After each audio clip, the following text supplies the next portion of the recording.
बिस्मिल्लाहिर्रहमानिर्रहीम। अस्सलामुअलैकुम दोस्तों एक गैर मुस्लिम ईसाई शख्स ने डॉक्टर जाकिर नाइक से सवाल करते हुए इतनी बड़ी बात कह दी थी। इस शख्स ने कहा था कि मुझे शक होता है कि हज़रत मोहम्मद सल्लल्लाहु अलैहि वसल्लम ने कुरान पाक से मुताल्लिक जो कुछ भी बयान फरमाया और जो उन पर वही नाजिल हुआ करती थी वो सच नहीं था, बल्कि नबी करीम सल्लल्लाहु अलैहि वसल्लम ने कुरान पाक से पहले नाजिल होने वाली आसमानी किताबों के इल्म को इस्तेमाल किया और वहाँ से उनकी नकल करके उसे कुरान मजीद का हिस्सा बना दिया था। दोस्तों, आप जानते हैं कि डॉक्टर जाकिर नाइक से इज्तिमात के दौरान ऐसे ही इल्ज़ामात पर मबनी मुश्किल सवालात किए जाते हैं। इस ईसाई ने भी ऐसा ही सवाल किया था और डॉक्टर जाकिर नाइक ने इस सवाल का इंतहाई खूबसूरती से जवाब दिया।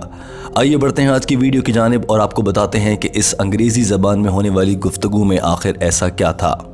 सवाल करने वाले ने बताया था कि मेरा नाम विनय कुमार है और मैं एक पेंटर हूँ। इस शख्स ने कहा था कि हज़रत मोहम्मद सल्लल्लाहु अलैहि वसल्लम पर यह इल्ज़ाम लगाया जाता है कि उन्होंने कुरान मजीद के लिए जो कुछ बताया कि यह अल्लाह की जानिब से नाजिल हुआ, दरअसल वो उन्होंने बाइबल और उससे पहले की आसमानी किताबों से नकल की है। और इस इल्ज़ाम को रद्द करने के लिए डॉक्टर जाकिर नाइक साहब जो आप फरमाते हैं, आपकी वेबसाइट के मुताबिक दो वजूहात हैं। पहली वजह आप लोग ये देते हैं कि हज़रत मोहम्मद सल्लल्लाहु अलैहि वसल्लम के दौर में अरबी तर्जुमा बाइबल का मौजूद नहीं था, लेकिन सही बुखारी वॉल्यूम नंबर 6 किताब नंबर 60 हदीस नंबर 478 में बयान किया गया है कि बाइबल का अरबी में तर्जुमा उस वक्त मौजूद था और वो वर्खा की जानिब से किया गया था। कुरान मजीद में जो कुछ भी है वो बाइबल से नकल नहीं किया गया। इसके सबूत में एक और वजह जो आप मुसलमान बयान करते हैं वो ये है कि हज़रत मोहम्मद सल्लल्लाहु अलैहि वसल्लम अनपढ़ थे और वो दूसरी किताबों से पढ़कर ख़ुद से अपनी किताब यानी कुरान पाक में शामिल नहीं कर सकते थे। लेकिन किसी भी किताब से नकल करने के लिए पढ़ा लिखा होना ज़रूरी नहीं है। जब कोई और शख्स आपको पढ़कर सुनाए तो आप उसे सुनकर भी अपने अल्फाज में ढालकर कुरान मजीद में शामिल कर सकते हैं। हो सकता है कि नबी करीम सल्लल्लाहु अलैहि वसल्लम की जानिब से ऐसा किया गया हो। Such as the Holy Bible, but I am not satisfied with that answer because it wasn't necessary for Muhammad to be literate in order to borrow stories from previous scriptures. Muhammad only needed to hear these stories orally for borrowing to take place. After hearing these stories, Muhammad revised then and he wrote the theological pre-assumptions and then tried to pass them off as revelation from God. सवाल करने वाले ईसाई ने अपनी बात मुकम्मल करते हुए कहा था कि मुझे ये लगता है कि नबी करीम सल्लल्लाहु अलैहि वसल्लम ने कुरान पाक से पहले नाजिल होने वाली किताबों में से जो भी मवाद था उसको किसी और के ज़रिए सुना, क्योंकि वो अनपढ़ थे, ख़ुद से नहीं पढ़ सकते थे। लिहाजा उन्होंने किसी से सुना और फिर अल्लाह की जानिब से वही का नाम देकर उसे कुरान पाक का हिस्सा बना दिया। मुझे इस सवाल का जवाब चाहिए। दोस्तों, इस शख्स के सवाल में इल्ज़ाम था, मगर इल्ज़ाम उन सबूतों के साथ लगाया गया था कि कोई भी आम आदमी उन पर यकीन कर बैठे। मगर इससे पहले कि आम आदमी गुमराह हों, डॉक्टर जाकिर नाइक ने इसका इंतहाई खूबसूरती से जवाब दिया था और साबित कर दिया था कि नबी करीम सल्लल्लाहु अलैहि वसल्लम ने जो भी वही की सूरत में इरशाद फरमाया वो अल्लाह का पैगाम था, किसी भी मजहबी किताब से चुराया हुआ पैगाम नहीं था। डॉक्टर जाकिर नाइक ने इस सवाल की तारीफ़ करने के बाद कहा कि हमारे इस भाई ने दो वजूहात सामने रखी हैं, मगर मैं ये बताना चाहता हूँ कि मैं अपने बयानात में सिर्फ दो वजूहात नहीं रखता, मैं बहुत सी वजूहात सामने रखता हूँ, मगर उनमें से आपने दो का इंतखाब किया है। मैं आपको इत्मीनान बख्श जवाब दूँगा। डॉक्टर जाकिर नाइक ने कहा कि पहली वजह यह है कि मैं कहता हूं कि नबी करीम सल्लल्लाहु अलैहि वसल्लम अनपढ़ थे दुनियावी इल्म के लिहाज से और वो किसी भी किताब से मवाद को चुरा नहीं सकते थे। इस बात का सबूत कुरान मजीद की सूरह अनकबूत चैप्टर नंबर 29 आयत नंबर 48 में दिया गया है। तर्जुमा: ए नबी, तुम नबूवत नाजिल होने से पहले न पढ़ सकते थे न लिख सकते थे, और हमने ऐसा इसलिए किया ताकि लोग तुम पर शक न करें। डॉक्टर जाकिर नाइक ने कहा कि कुरान पाक की इस आयत को गौर से देखा जाए तो कहा गया है कि ना पढ़ सकते थे ना लिख सकते थे। लिहाजा अगर नबी करीम सल्लल्लाहु अलैहि वसल्लम ने आपके कहने के मुताबिक, जैसे आप कह रहे हैं कि किसी और से सुनकर कुरान मजीद में लिखवा दिया या लिख दिया, तो नबी करीम तो सुन तो सकते थे दीगर इंसानों की तरह, मगर वो लिखवा तो नहीं सकते थे। कुरान पाक की आयत के मुताबिक नबी करीम सल्लल्लाहु अलैहि वसल्लम लिख भी नहीं सकते थे। लिहाजा वो ऐसा नहीं कर सकते कि किसी और आदमी से सुनकर कुरान मजीद में लिखवा देते, क्योंकि उन्हें लिखना भी नहीं आता था।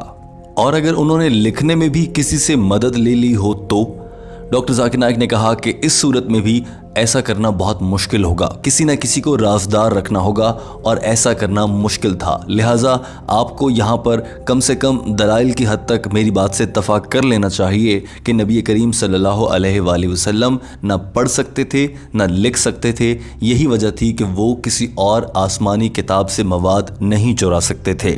ڈاکٹر ذاکر نائک نے کہا کہ دوسرے وجہ پر آ جاتے ہیں جس کے مطابق آپ نے کہا کہ اس وقت بائبل یا گوسپل کی عربی ٹرانسلیشن یعنی کہ اس کا عربی ترجمہ موجود تھا اور نبی کریم صلی اللہ علیہ وآلہ وسلم نے عربی سے نقل کر کے قرآن مجید میں شامل کر دیا۔ اس الزام کا بڑا واضح اور سیدھا سا جواب ہے اور آپ نے اس کے لیے حدیث صحیح بخاری کا حوالہ بھی دیا ہے اور میں اس سے اتفاق کرتا ہوں، حدیث میں بالکل ٹھیک لکھا ہے، مگر آپ نے یہاں پر یہ غلطی کر دی، اس حدیث میں یہ نہیں کہا گیا کہ گوسپل کا ورکھا کی جانب سے مکمل ترجمہ کیا گیا تھا، بلکہ یہ کہا گیا ہے کہ گوسپل کے کچھ آیات کی کچھ حصے کو ایک کتاب میں شامل کرتے ہوئے ان کا ترجمہ کیا گیا تھا، مکمل بائبل کا یا گوسپل کا تمام تر ترجمہ عربی زبان میں نہیں کیا گیا تھا، لہٰذا ورقہ کی جانب سے مکمل ترجمہ نہیں کیا گیا تھا۔ مکمل ترجمہ 10ویں ہجری میں ہوا جو کہ قرآن مجید کے نازل ہونے کے سینکڑوں سال بعد کیا گیا اور یہ بائبل کے ترجمے کی بات ہے۔ ڈاکٹر ذاکر نائک نے کہا کہ میں چیلنج کرتا ہوں کہ صحیح بخاری میں کہیں پر یہ لکھا ہو کہ ورقہ نے بائبل کا مکمل ترجمہ کر دیا تھا۔ ہاں یہ ضرور لکھا ہے کہ ان کو بائبل کا علم تھا اور وہ اس کے مختلف حصوں کا ترجمہ کر سکتے تھے اور کچھ حصوں کا کیا، مگر مکمل بائبل کا ترجمہ نہیں کیا گیا۔ ڈاکٹر ذاکر نائک مدلل جواب دے رہے تھے مگر یہ لڑکا سر ہلا کر نفی میں اشارہ کر رہا تھا اور مسلسل ڈاکٹر ذاکر نائک سے اختلاف کیے جا رہا تھا۔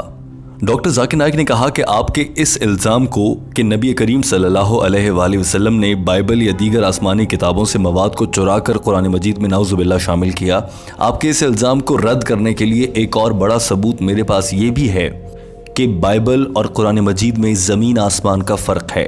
بائبل سے اب تک سینکڑوں غلطیاں سامنے آ چکی ہیں جبکہ قرآن مجید سے ایک غلطی سامنے نہیں آئی ہے، اور بہت سے مواقعوں پر سائنسی لحاظ سے بھی بائبل غلط اور قرآن مجید درست ثابت ہوا۔ مثال کے طور پر بائبل کے مطابق چاند کی روشنی اس کی اپنی ہوتی ہے جبکہ سائنس ثابت کرتی ہے کہ چاند کی روشنی اپنی نہیں، وہ سورج سے لیتا ہے، اور قرآن مجید کے مطابق چاند کی روشنی اپنی نہیں ہوتی، وہ اپنی روشنی سورج سے لیتا ہے۔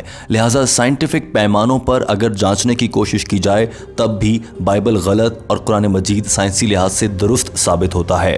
اگر نبی کریم صلی اللہ علیہ وآلہ وسلم نے یہ آیات بائبل سے چرا کر نعوذ باللہ نقل کر کے قرآن مجید میں لکھی ہوتیں تو یہ مختلف نہ ہوتیں اور قرآن پاک کا پیغام بھی وہی ہوتا جو بائبل کا ہے۔ ڈاکٹر ذاکر نائک نے کہا کہ ایسی سینکڑوں مثالیں ہیں جو میں بولتا چلا جاؤں گا۔ Earth was created on 3rd day, sun on the 4th day. I can go on and on. So do you mean to say Prophet Muhammad took this and changed it?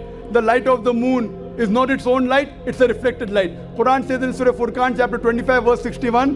Doctor Zakir Naik نے کہا کہ اب آپ کا کیا خیال ہے، نبی کریم صلی اللہ علیہ وآلہ وسلم نے اگر بائبل سے یہ مواد لیا ہے تو قرآن مجید میں یہ آ کر مختلف کیوں ہو گیا؟ اچھا اب آپ یہ بھی کہہ سکتے ہیں کہ انہوں نے خود سے تبدیل کر دیا، مگر وہ تو ان پڑھ تھے دنیاوی علم کے لحاظ سے، ان کے پاس سائنس کا اتنا علم کہاں سے آ گیا کہ وہ بائبل میں دی گئی غلط معلومات کو ٹھیک کر کے قرآن مجید میں لکھ دیتے؟ ان کے پاس تو یہ علم ہی نہیں تھا، تو ان کے پاس یہ علم کہاں سے آیا؟ اللہ کی جانب سے وحی کی صورت میں نازل فرمایا گیا۔ اسی لیے نبی کریم صلی اللہ علیہ وآلہ وسلم نے فرمایا تھا کہ میں جو بھی بولتا ہوں اپنی طرف سے نہیں، اللہ کا پیغام بولتا ہوں۔ ڈاکٹر ذاکر نائک مکمل طور پر اطمینان بخش جواب دے رہے تھے مگر اچانک سے انہیں اس پوری صورتحال پر غصہ بھی آ چکا تھا، لہٰذا انہوں نے برہمی کا اظہار کرتے ہوئے کہا کہ آپ کا کیا خیال ہے، یہ بھلا کیسے ممکن ہے کہ آج سے 1400 سال پہلے کا ایک انسان سائنسی لحاظ سے سب کچھ چیزیں ٹھیک کر کر قرآن مجید میں لکھ دیتا؟ ڈاکٹر ذاکر نائک کا انداز دیکھیے۔ That even if I agree, he copied from the Bible for sake of argument and then corrected. Is it possible for a human being 1400 years back to correct all the scientific errors? Means what is wrong he corrected. It's impossible. Impossible. So this proves that it was not his work, it was the work of the Creator, Almighty God. Doctor Zakir Naik ने कहा कि ये सब कुछ करना नामुमकिन है और आपके तमाम तर इल्ज़ामात गलत हैं जिनको मैं सबूतों के साथ आपके सामने वाज़े कर चुका हूँ। नबी करीम सल्लल्लाहु अलैहि वसल्लम पर अल्लाह की जानिब से वही नाजिल हुआ करती थी और उसी को कुरान मजीद में दर्ज किया गया है जो कि पूरी दुनिया के लिए रहनुमाई का बाइस है।